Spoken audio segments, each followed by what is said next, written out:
આવા સંસ્કાર પડવા જોઈએ. આવા સંસ્કાર હોય ત્યારે રામકૃષ્ણ જન્મતા હોય, આવા સંસ્કાર હોય ને બાપ ત્યારે મહારાણા પ્રતાપ શિવાજી જન્મ. માં યશોદાજી લાલાને પારણિયામાં સૂર આવે છે. માં બહુ સજાગ થઈ ગઈ છે. હવે માને મનમાં ડર લાગે છે, કોક આવે ને મારું બાળક છીનવી જાય, કોક આવે ને મારા લાલાને કઈક નુકસાન પહોંચાડે. યશોદાજી એકદમ સજાગ છે. ધીમે ધીમે સમય વીત્યો છે.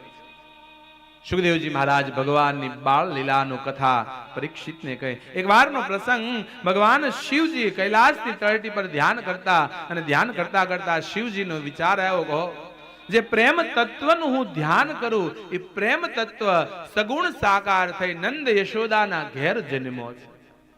લાવ એ બાલકૃષ્ણના દર્શન કરવા હું નંદ યશોદાને ઘેર જાઉં. આમ વિચાર કરી શિવજીએ વિચાર કર્યો કે જો આમ નામ જાય ને તો યશોદા ઓળખી જાય, એટલે કહેવાય કે દંભ પાખંડનો આશ્રય લીધો છે. ભગવાનના દર્શન કરવા એક એવું સ્વરૂપ ધારણ કર્યું છે. શિવજીએ યોગીનું રૂપ લીધું છે. ભગવાન માટે કરવામાં આવેલો દંભ પણ કહેવાય છે સારો હોય. ભગવાનના દર્શન કરવા તમે ગમે એટલું ખોટું બોલો ને, શાસ્ત્ર એને પાપ નથી કહેતા. કથામાં આવું હોય, ઘરના કીધું કે આપણે ફરવા જવું છે, પછી આપણે ખોટું બોલીએ કે મારે દવાખાને એક ભાઈબંધ છે ત્યાં જવું છે, ખોટું બોલીને જો કથામાં આવે ને તો શાસ્ત્ર કહે છે ખોટું બોલવાનું પાપ નથી લાગતું. કારણ તમારું જૂઠ ધર્મ પ્રેરક થઈ જાય. ધર્મ માટે મેં કાલે પણ કીધું ને, ગૌ સેવા માટે, બ્રાહ્મણ હિત માટે, ધર્મ ટકાવવા માટે જો ખોટું બોલવામાં આવે તો એનું પાપ નથી લાગતું. શિવજીએ કહેવાય છે દંભ રચ્યો છે.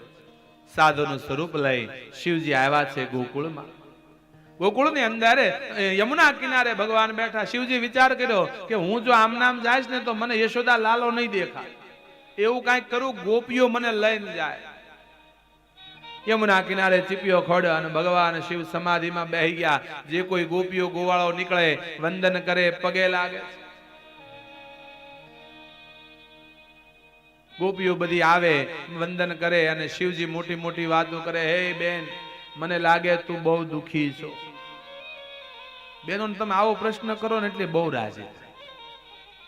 એને તેમ કહો ને તમે બહુ દુખી છો, હાહુ બહુ વહમી છે, ઘરવાળો રાખતો નથી, બહુ રાજી થાય. એને આવું બધું હોય જ. અહીંયા બધા આમ તો દુખી જ છે. આ દુનિયામાં બધા દુખી છે. ઘણા એમ કે ભાઈ બહુ રૂપિયા હોય તો સુખ હોય. રૂપિયામાં સુખ હોય જોઈ આવો, ધીરુ અંબાણી છોકરા હજી બાંધે છે.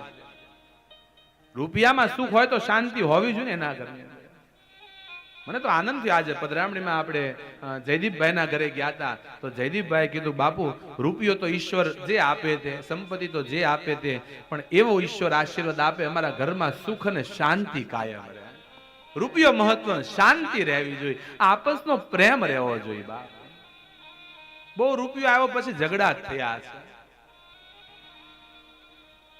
દુખી જ છે બધા. કોઈ તન દુખી, કોઈ મન દુખી, કોઈ ધન બિન બેઠા ઉદાસ, થોડે થોડે સબ દુખી, એક સુખી રામ કા દાસ. બધા થોડા થોડા દુખી.